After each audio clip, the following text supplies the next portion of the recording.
Bonjour et bienvenue sur la vidéo où on va corriger recette.php, on va rajouter Twig. Donc comment fonctionne cette page? Euh, c'est une page assez simple, on récupère l'idée de la recette et on affiche cette recette. Et alors on l'a fait en faisant deux requêtes, hein. Une première requête qui récupère la recette et une deuxième requête qui récupère les ingrédients. On aurait pu faire une jointure, ça aurait fonctionné. On va faire, peut-être qu'on va le faire avec la jointure ici. Ça sera peut-être plus simple. Donc ici, quand on regarde la page recette.php, on récupère l'idée recette dans les paramètres get, on se connecte à la base de données, on fait la requête, d'accord? Donc c'est étoile from yaml et ensuite on place les résultats dans un tableau associatif grâce à un fetch. On commence à afficher des informations puisqu'on a recette nom, etc. Dans la balise title. Et puis ensuite, vous voyez, au niveau des ingrédients, on a la deuxième requête, parce que là on fait un select étoile from recette ingrédient avec une jointure sur ingrédient et évidemment on utilise l'idée recette. Alors la première chose qu'on va faire, je pense, c'est déjà regrouper la partie métier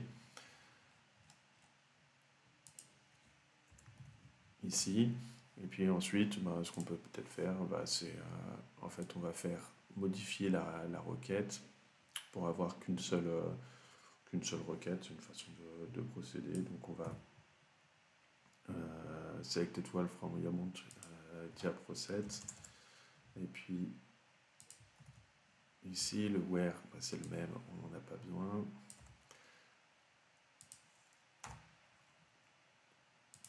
Le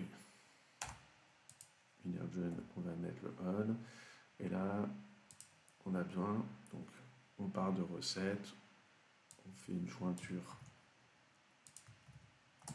sur yaml recette, ok. Alors sur recette ingrédient, puis après une autre jointure sur juste ingrédient, et puis après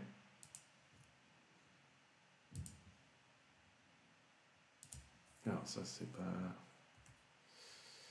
nécessaire. J'ai un petit problème, je me suis enflammé là. Pour l'idée égalisation, égal i pour l'idée. Il manque un on quand même. On.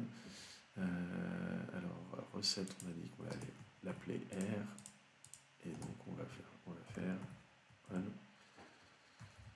r.id est égal à ri.id recette. C'est pas mal ça. Ok. Et donc on n'a plus besoin. Si on a. Attendez que je dise pas de bêtises. Ça. Alors, celui-là, on n'en a plus besoin. Donc on fait la requête, on la prépare, on remplace ID recette par le $ID recette dans le get, et on fait un fetch all pour avoir un tableau associatif. Voilà, donc là on a toute la partie métier. On va rajouter, donc, comme à chaque fois, le code d'initialisation de Twig. Ensuite, on met donc le code qui initialise Twig, la logique métier, et puis ensuite le code qui permet de choisir le template utilisé. Donc nous ici, ça sera recette.html.twig. On va en profiter pour le créer.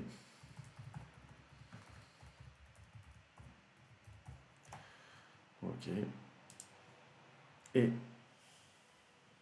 le template, le bout de code qui permet de transférer des données. D'accord, donc c'est le template render array, et puis nous, alors c'est pas un ingrédient ici, c'est de la recette, hein, puisque c'est la recette qui contient les ingrédients. Donc recette, flash, flèche, alors pas recette 0, juste recette. Ok. Ensuite, on ne ferme pas la balise PHP.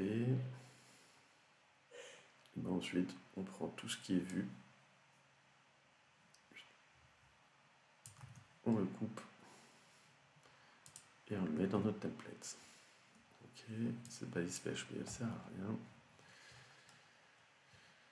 Donc c'est pas mal. Alors, on va faire un dump quand même sur la recette. On peut le faire n'importe où. Et en fait, vous allez voir qu'avec la jointure, on se retrouve avec des données.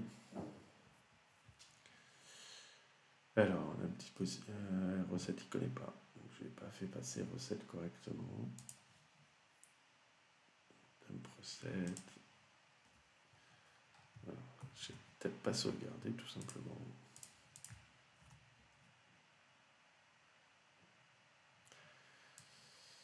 Donc, j'ai rien dedans.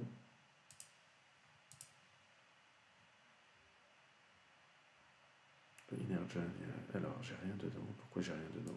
Parce que ici j'ai un double dollar. Ok. Voilà.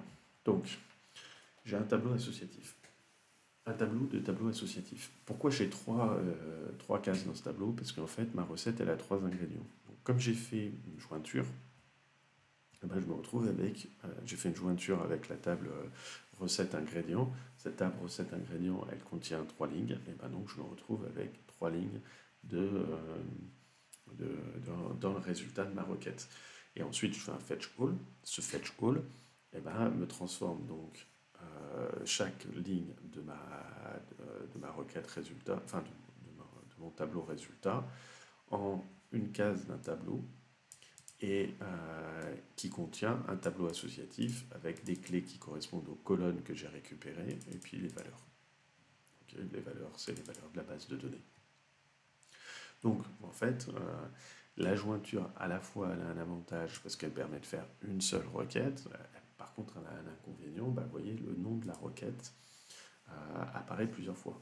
Autre souci, comme j'ai dans ma table ingrédients et dans ma table recettes, j'ai une colonne qui s'appelle nom, et bien, vous voyez, j'ai que les noms des ingrédients, j'ai pas les noms des recettes. Ça veut dire que dans ma requête ici, au lieu d'utiliser select étoile, eh ben, je vais être obligé d'utiliser par exemple, je vais lui dire que j'utilise recette.étoile. Je vais aussi utiliser, d'ailleurs, comme j'utilise les alias, je vais les utiliser jusqu'au bout, recette.étoile aussi. Par contre, pour ingrédient, je vais utiliser ingrédient.nom as ingrédient non. Ok. Et alors j'ai besoin de quoi d'autre?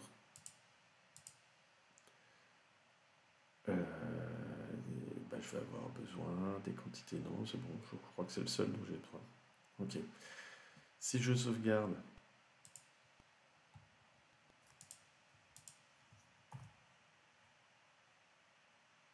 et que je vois maintenant, je réactualise.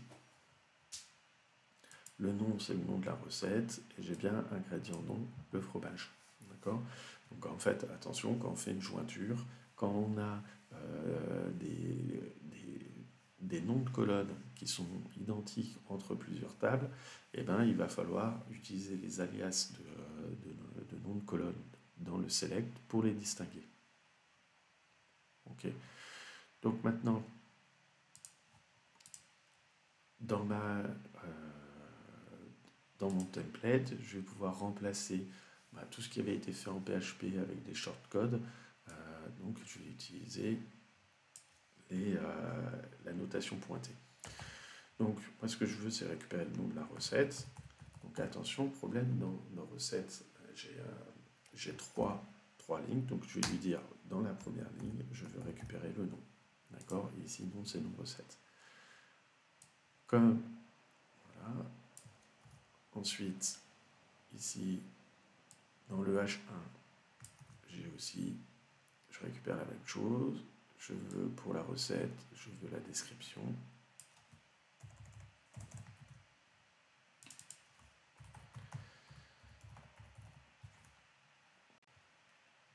Et puis ici, là maintenant, je vais récupérer tous les ingrédients. Donc, je vais faire une boucle sur mon tableau associatif. Regardez, j'ai bien ici, dans recette, une ligne par ingrédient. Donc, il faut que je fasse une boucle for sur les recettes. Alors là, on se rend compte que Copilot ne fait pas toujours quelque chose de bien. J'ai mon chat qui miaule.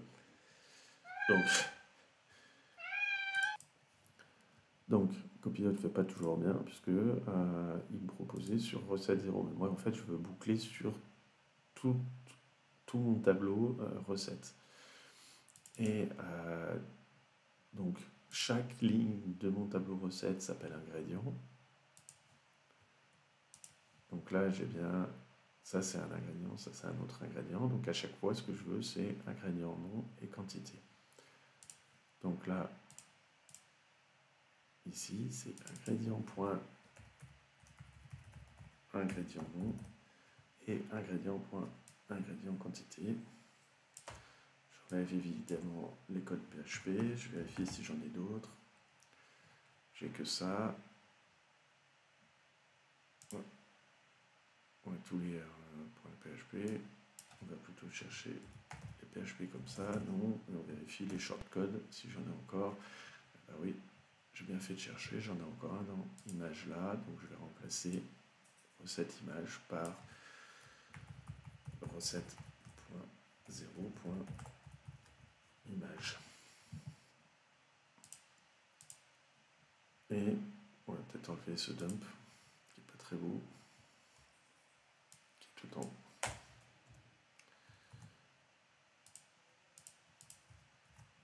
Maintenant, je sauvegarde, j'ai bien la liste de mes ingrédients et ici le nom de le titre qui contient le nom de la recette, l'image de la recette et sa description.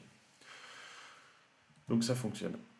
Il me reste un peu éventuellement de nettoyage à faire.